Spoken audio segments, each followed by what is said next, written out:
जिस घर की पत्नी समझदार होती है ना, उस घर में कभी भी पैसों की तंगी नहीं आती। आज मैं इससे जुड़ी रियल कहानी आप सभी के साथ सुनाती हूँ। ये ऐसी कहानी है जो हर परिवार में होती है। ये कहानी कोई कहानी नहीं है, ये एक हमारे जीवन की वह सच्चाई है जिसको हमें सुनना ही चाहिए। ये कहानी रीना और अमित की है और यह हर घर में रीना और अमित हैं। रीना घर चलाती थी और अमित की सैलरी भी अच्छी खासी थी, लेकिन वही महीने के लास्ट में दोनों का एक ही सवाल रहता था, आखिर पैसा गया कहाँ गया।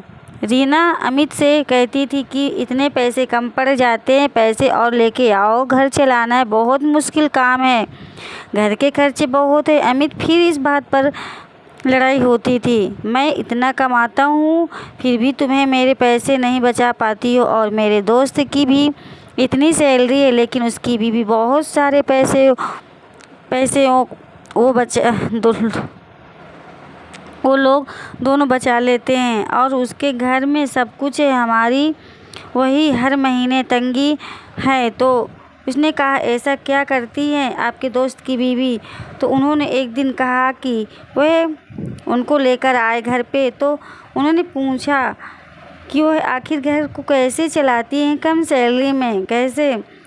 उतनी ही सैलरी उनकी है और उतनी ही सैलरी रीना की भी थी, लेकिन रीना के हर महीने तंगी हो जाती थी। तो आज मैं भी आप सभी के साथ कुछ टिप्स शेयर करूंगी जो एक समझदार पत्नी को अपनाना चाहिए, और अगर पत्नी समझदारी दिखाएगी तो पति को अमीर बनने से कोई नहीं रोक सकता है। तो देखिए, मैं आप के लिए कुछ टिप्स शेयर करूंगी जो टिप्स बहुत ज़रूरी है। उससे पहले hello friends, Radhe Radhe, good morning. आप सब कैसे हो?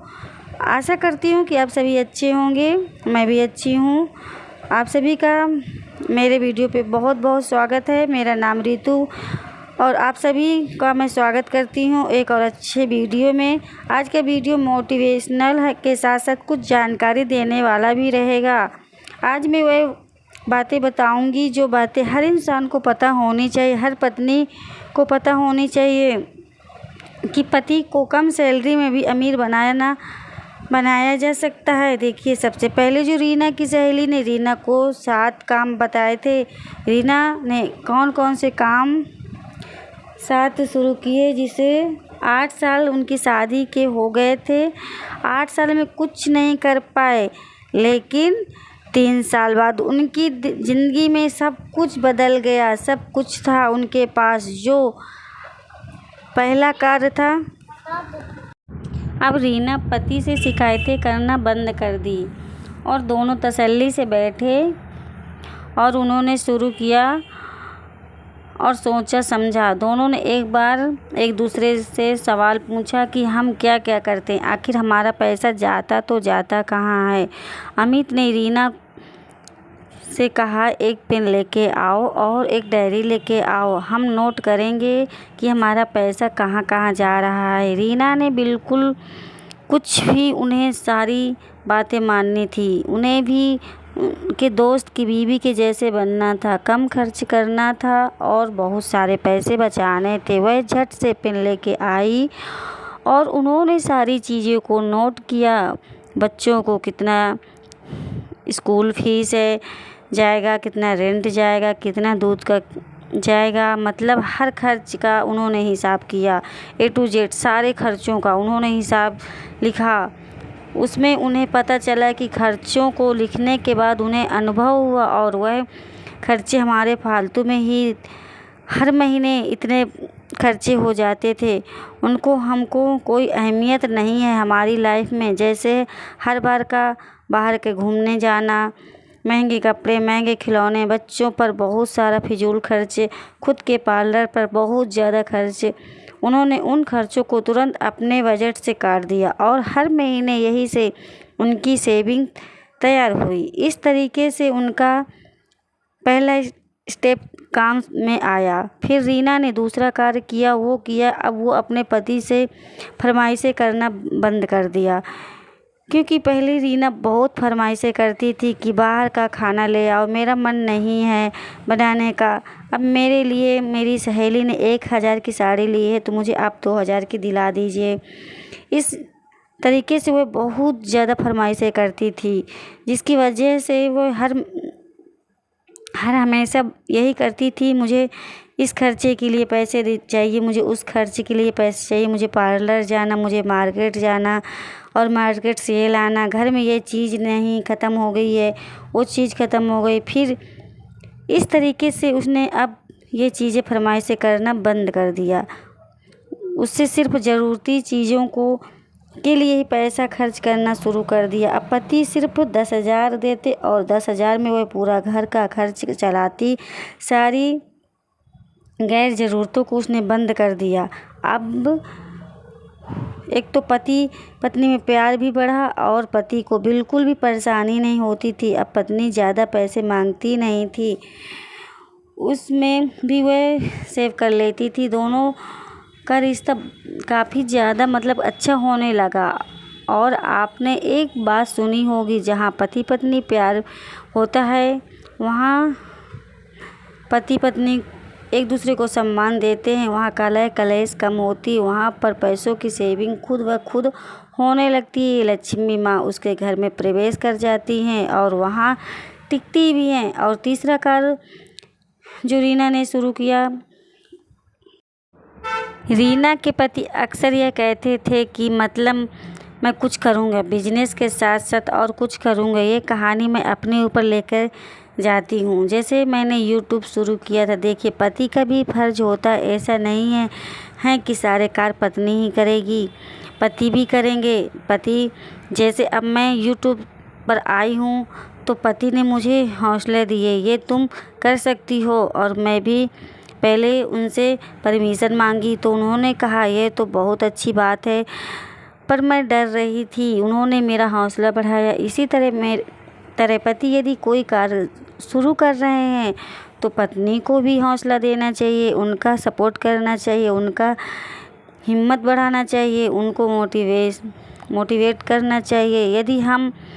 जब हमारे साथ कोई खड़ा होता है ना तो बड़ी से बड़ी जंग लड़ने को तैयार हो जाते हैं बिना डर के। और सपोर्ट जब होता है, आपने सुना होगा हमेशा कामयाब पुरुष के पीछे एक महिला का हाथ होता है, तो आपको वही महिला बनना है। अब रीना वही महिला बन गई है और उसका पति अब दिन दुगनी रात चौगुनी तरक्की करने लगा है। अगला जो रीना ने करना शुरू किया, उसने दिखावा करना खुद ब खुद बंद कराई, साथ ही अपने पति को भी आदत को ख़त्म कर दिया। पहले रीना के पति के अंदर भी आदत थी, वह उसके साथ वाले ने महंगा फ़ोन ले लिया, गाड़ी ले ली और वो बाहर जाते हैं, चलो वो घूम के आए हैं, हम भी घूम आते हैं। अब रीना ने अपने पति को इस चीज़ से रोक लिया। उन्होंने कहा देखिए उनके पास बजट बना हुआ है, उनके पैसे की कोई कमी नहीं है, इसलिए वो बाहर जाते। हमारे हर महीने बाहर घूमने जाने के चक्कर में, दिखावा के चक्कर में हम कर्ज में डूबते जा रहे हैं। हमें अपने आप को रोकना है, मैं अपने आप को रोकूंगी, आप भी अपने आप को रोकिए, हम दोनों अपने आप को संभालेंगे। जब हम अपने आप को संभालेंगे तो हमारे बच्चे हमें देखेंगे तो वह भी खुद को रोकेंगे फालतू खर्च करने से। यह ट्रिक भी काफ़ी काम में आई। अब वह महीनों के जो हज़ारों रुपए बाहर खर्च करते थे ना घूमने में, कभी मूवी देखने में, कभी फालतू, जो उन चीज़ों को उन्होंने रोक लिया और उनकी सेविंग वो भी वहाँ जो सेविंग थी ना वह दिन व दिन दुगनी होती गई। अगला जो कार्य रीना ने स्टार्ट किया वह हमेशा देखिए, पहले वह इमरजेंसी नहीं बनाती थी, इमरजेंसी फंड जो ज़रूरतें चीज़ें उनका वह ध्यान ही नहीं रखती थी।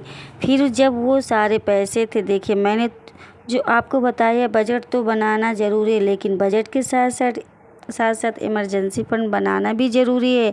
हमारे घर में कब किस चीज़ की ज़रूरत पड़ जाएगी, कब गेस्ट आ जाएंगे, कब हमें दावत के लिए बाहर जाना पड़ जाए, कब किसी की तबीयत ख़राब हो जाएगी, हमें पता तो नहीं होता है।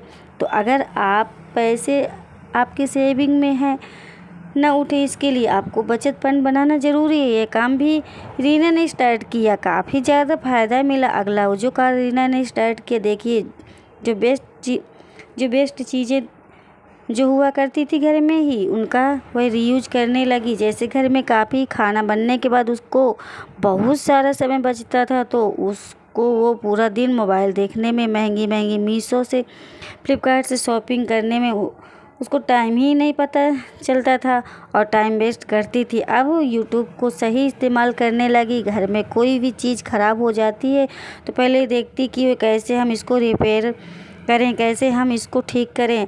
अब जैसे उसकी चादर या बेडशीट है वो ख़राब हो चुकी है, उसका रीयूज करती, कैसे हम तकिए कवर बनाएं, कैसे हम और बहुत सारी चीज़ें बनती हैं, बैग बनाएं, ये सारी चीज़ें, स्टोरेज बैग कैसे बनाएं। अब उन चीज़ों से वो मतलब पैसे बचाने लगी। ऐसे ही उसने एक से सिलाई सीखी। पहले वो बहुत ज़्यादा 300 का सूट लेती थी तो 400 सिलाई देती थी।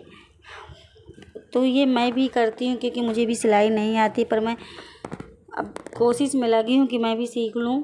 मेरा भी यही है, पर मुझे सीखना है। पर मैं भी तो रीना की बातें बता रही हूँ आपको। खुद से सिलाई करना सीख लिया, यूट्यूब का सही तरीका ले लिया, यूट्यूब से सही इस्तेमाल करने लगी कि मुझे क्या करना है लाइफ में।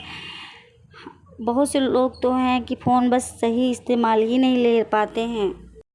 अगर हम पैसे बचाना चाहते हैं तो आप पैसे बचाने के रास्ते चुनिए। आप तरीके ढूंढिए कि आप पैसे कैसे बचा सकते हैं। कैसे आपको सिलाई नहीं आती है तो आप सिलाई करने की कोशिश करिए। आप घर पर इस तरीके से कपड़ों को रेडी करके पहन सकते हैं। घर पे जो बेकार कपड़े फट जाते हैं और हम टेलर के पास ना जाकर उन कपड़ों को रख देते हैं कि अब क्या काम में आएगा।